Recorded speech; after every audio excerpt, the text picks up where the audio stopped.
Em nome do Pai, do Filho e do Espírito Santo. Amém. Louvado seja nosso Senhor Jesus Cristo e para sempre seja louvado. Senhor, obrigada por retomarmos aqui a reflexão da Tua Palavra. Que o Senhor nos abençoe e nos ajude a perseverar na missão de evangelizar e nos dê entendimento. Pedimos ao Espírito Santo que nos dê sabedoria e entendimento, porque muitas vezes é difícil ouvir Tua Palavra, Senhor, porque ela nos mostra o caminho certo, o caminho reto, e que muitas vezes não queremos abrir mão do caminho torto que levamos. Eu te louvo e te agradeço por mais este encontro. Bom dia, meu irmão, minha irmã. A leitura já começou cumprindo o seu propósito, né? Não é só um momento de ler e refletir, mas é um momento de constante conversão, persistência, acolhida da palavra e do amor de Deus por nós. Não consegui gravar a leitura orante depois que começou o rosário, mas Deus vai nos dar as estratégias para que nós não percamos a chance de estarmos juntos, né? Então, as leituras que a igreja nos traz hoje, eu estou gravando aqui, vou ter que começar a gravar de noite para o dia seguinte. Então, estamos no domingo de noite, mas essa é a leitura do dia 10, do 3, segunda-feira. E as leituras do dia 10, elas estão, a primeira em Levítico 19, 1 ao 2 e de 11 ao 18, o Salmo é o 18, e o Evangelho está em Mateus 25, do 31 ao 46. E Deus nos fala. Gente, como precisamos silenciar nosso coração, nossa mente, nosso ouvido e mergulharmos na palavra de Deus e confiarmos que Ele vai nos revelar. E hoje Deus nos fala que Jesus está no meu próximo. Todas as leituras vão nos dizer: Jesus está no meu próximo. Eu estou entendendo de modo muito, muito forte para mim, porque um dos tripés da quaresma é a caridade. É a oração, é o jejum e a caridade. E um dos tripés da quaresma é a caridade. E Deus sabe como tocou meu coração, porque eu acho que desses três, a caridade é o mais difícil. E se é o mais difícil, é a que mais abala o inimigo. E como entramos na quaresma abalando o inimigo? E não são batalhas fáceis de se travar, não são. Quando decidimos rezar mais, fazer penitência para mortificar nossa carne que tanto nos distrai, quando decidimos despojarmos dos nossos excessos e enxergar no outro uma oportunidade de agradar a Deus, isso abala o inimigo. Estamos vendo prova disso. As leituras hoje, eu vou fazer uma pequena inversão, porque eu preciso primeiro, então, falar do Salmo. O Salmo, Davi vai nos dar testemunho, ele vai falar um testemunho seu sobre a lei de Deus. E ele vai dizer que a lei do Senhor é perfeita. Alguém duvida disso? Eu posso não concordar, eu posso não entender, mas eu preciso confiar que a lei do Senhor é perfeita. Ela é simples, ela não é rebuscada. Por ser tão simples, ela é tão profunda e difícil. E ela também nos conforta, ela nos dá segurança, ela é reta. Sabe aquele ditado? Deus escreve certo por linhas tortas? Está errado. Deus escreve certo por linhas certas. Tortos somos nós, com nosso entendimento errado, nosso entendimento mundano. Deus escreve sempre certo em linhas retas, porque Ele nos mandou Jesus, que é um caminho reto. Ele nos mandou Nossa Senhora, que sempre nos volta para o caminho reto, porque tentamos sempre sair dele. Então, tortos somos nós. E contamos com os santos, com os anjos, com Nossa Senhora, para nos colocar de volta no caminho reto que nos leva a Deus. Que lindo, né? E Ele abre nossos olhos e Ele subsistirá eternamente. A lei de Deus subsistirá eternamente. A lei de Deus nos revela nossas faltas. Por isso, tanta gente aí com tanto mimimi querendo desacreditar a Igreja Católica, aquela que Jesus fundou e deixou seus mandamentos, e deixou sua herança, e deixou seus apóstolos, por isso é apostólica a nossa igreja, e porque muitas vezes toca naquilo que nós não queremos mudar. A lei de Deus aponta nossas faltas, nós vamos falar sobre isso aqui, refletindo sobre Levítico. E não é à toa que Deus nos inspira dizendo que Jesus está no meu próximo. Ela, então, nossas faltas, elas vão querer ser...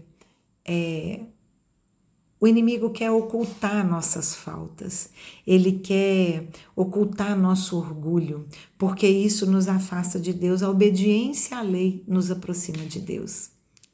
E eu estou muito feliz de falar sobre isso, porque sempre achei um tema tão difícil,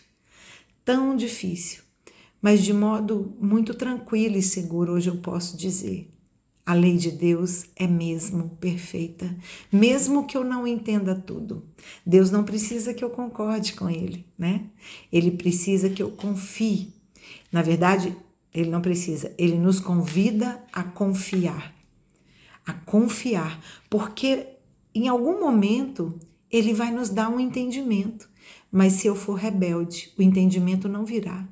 Olha que importante. E aí em Levítico, e aí então, né, indo para a primeira leitura, né, que vai falar o livro de Levítico, o povo dos levitas, eles foram um povo escolhido, uma das tribos escolhidas, das tribos escolhidas, esta foi a tribo escolhida para, vamos dizer assim, gerenciar o templo.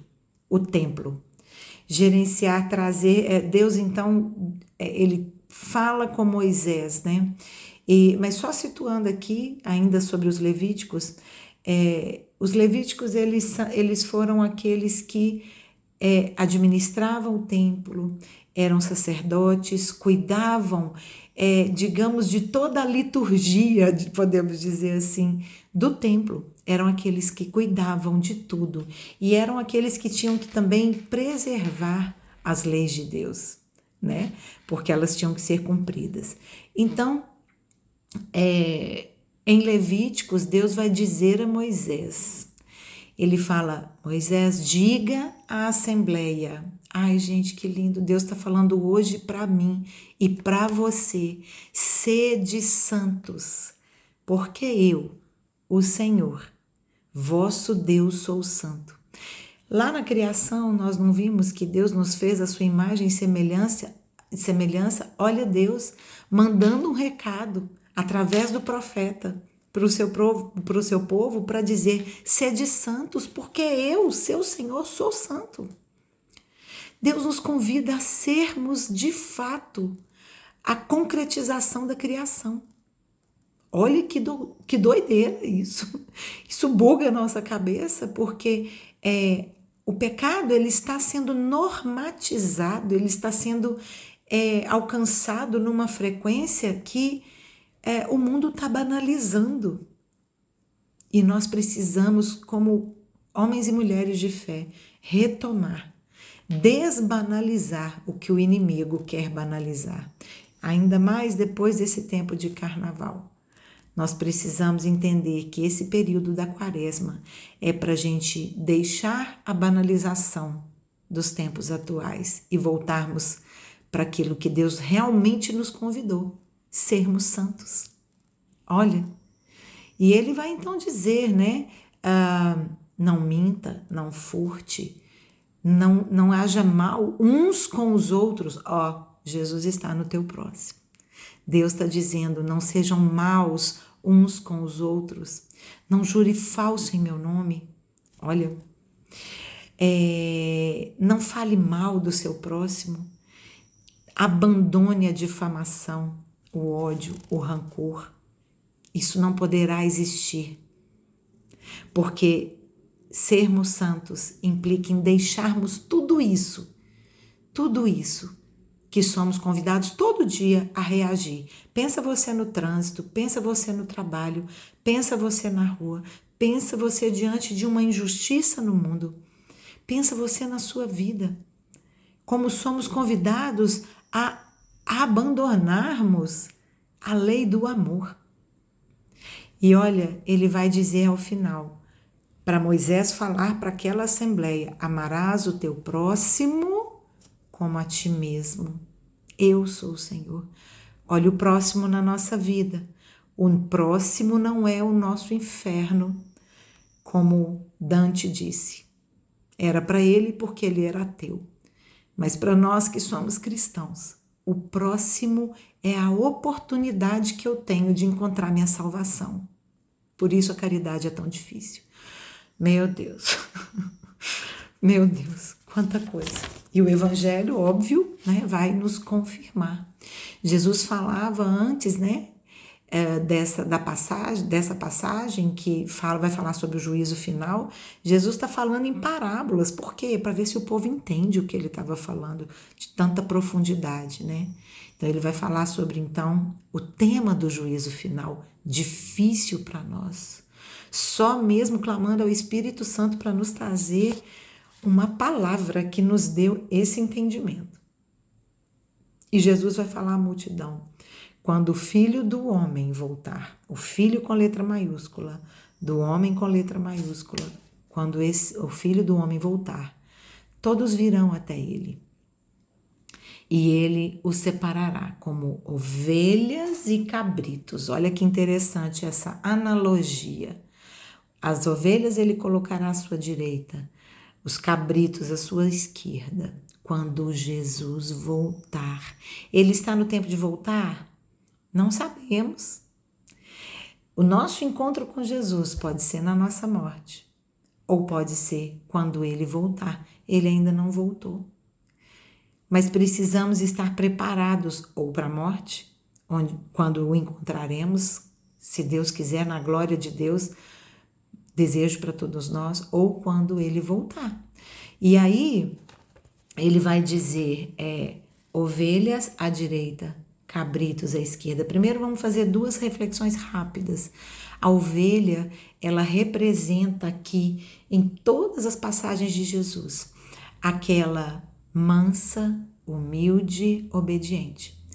O cabrito representa o rebelde, aquele que é agressivo, que quer resolver tudo na cabeçada, aquele arisco. Então, e é interessante também que enquanto eu estava fazendo a leitura, eu lembrei do ladrão, o bom ladrão e o mau ladrão, o bom ladrão no momento da sua morte em que ele se arrependeu, que também estava à sua direita e o mau ladrão estava à sua esquerda. Assim vai ser a separação. Assim vai ser a separação quando Jesus voltar. E aí, olha que interessante. Para as ovelhas da direita, Jesus dirá, venham, tomem posse do reino. Tomem posse do reino. Por quê? E aí tem uma sequência tão bonita. Eu tive fome e você me deu de comer. Eu tive sede e você me deu de beber. Eu era peregrino e você me acolheu. Eu era nu e você me vestiu. Eu era doente e você cuidou de mim. Eu estava preso e você me visitou. Meu Deus, se não é o olhar amoroso de Jesus para aquele que mais necessita, que é o outro, é o que ele está nos convidando. Quando Deus pede sede santos, ele está pedindo que nós olhemos para o outro Como Jesus descreve aqui que as ovelhas que estão à direita e tomarão posse do reino, como elas faziam. Isso é muito lindo. E aí, né, eles vão perguntar para Jesus, assim, os discípulos que estão ouvindo essa narrativa de Jesus. Mas quando que nós não fizemos isso, Jesus? Por favor, gente, leiam essas leituras. Quando que nós não fizemos isso? E Jesus vai dizer, todas as vezes que vocês fizeram isso aos pequeninos, aos menores, aos irmãos mais pequeninos, foi a mim que fizeram. Então, esses estão tomando posse do reino dos céus. Mas ele vai dizer, então, para os cabritos, né? O que ele os colocou à sua esquerda. E estes, eles irão para o fogo eterno. A vida eterna é certa. Vai ser na vida eterna tomando posse do reino de Deus ou no castigo eterno, ou no fogo eterno. Eu creio nisso. E é muito grave quando vemos um mundo banalizando, desacreditando que há o maligno agindo entre nós. É muito triste, porque não acreditar no inferno é se liberar para fazer qualquer coisa.